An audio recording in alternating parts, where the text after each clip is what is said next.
Hey everybody, Roger Levin here with your practice production pearl of the week. Okay, I'm going to confess this pearl is going to be about building a great culture.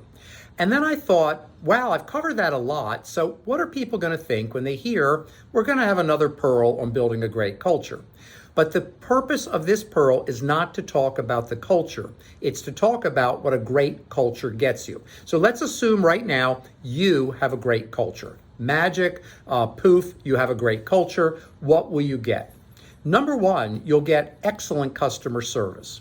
Now, we believe and teach, and I wrote a video book this year on the concept of numeral 5-star customer service. And you might think you're 5-star, but the odds are you're not. There are very few 5-star customer service practices. You're probably 3 or 4-star. Not bad, nothing bad about that, but not 5-star. And when you're 5-star, you differentiate. Differentiate to me is, of course, a verb, but it's a mega verb because differentiate is a line. You cross that line, you have higher production, you have easier days, you have more cooperative patients, and you get more referrals. And you, of course, higher case acceptance, which leads to that higher production. How can all of that come from numeral 5-star customer service? Because when you're that good, people want to be part of your practice. They like you, they trust you, and they go along with your recommendations. That's one derivative of building a great culture. What's another one? Number 2, it helps to build a great team. I don't care how hard you work to train your team, how many times you repeat the important concepts. If you don't have a great culture, people are not consistent.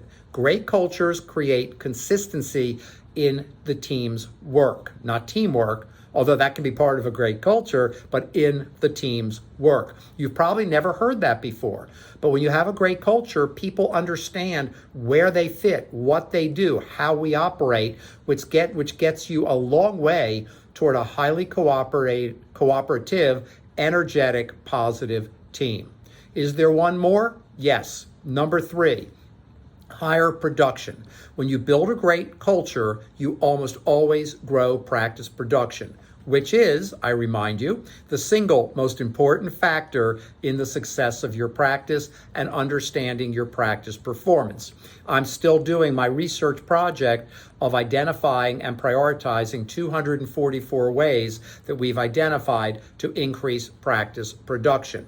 But again, if you have a bad culture, we have a new client this week, and our description of the practice is they're a cultural volcano erupting. They have serious problems, and we have to get the culture in place as we put in the systems in order to help them move forward. We could put in the systems, and if that culture stays volcanic and eruptive, then those systems will never work as well.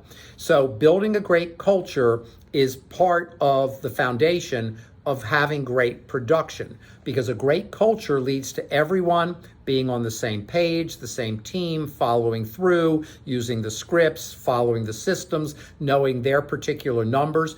All of that leads to better performance, and better performance I define as higher production, because if you say to me, well, Roger, I've got great performance and low production, no, you don't. That doesn't go that way. If you say to me, hey, we used to have great production and we have great performance, but external factors have hurt us, no, you don't. Let's not kid ourselves. If you don't have a great culture, it's you can have a bad culture and push people hard enough till they quit to get great performance, but eventually that is going to run out, and it's a really hard way to go. So building a great culture is not my subject today, even though I started with that. It's what does a great culture help you to achieve?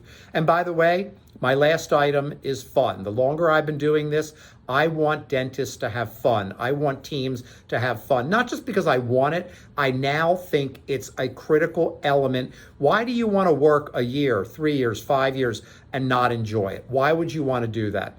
Don't you get pleasure out of seeing that you've built a great team and they're having fun? And if you're a great leader, you should. So, as always, I wish you increased practice production every year, and I'll see you next week.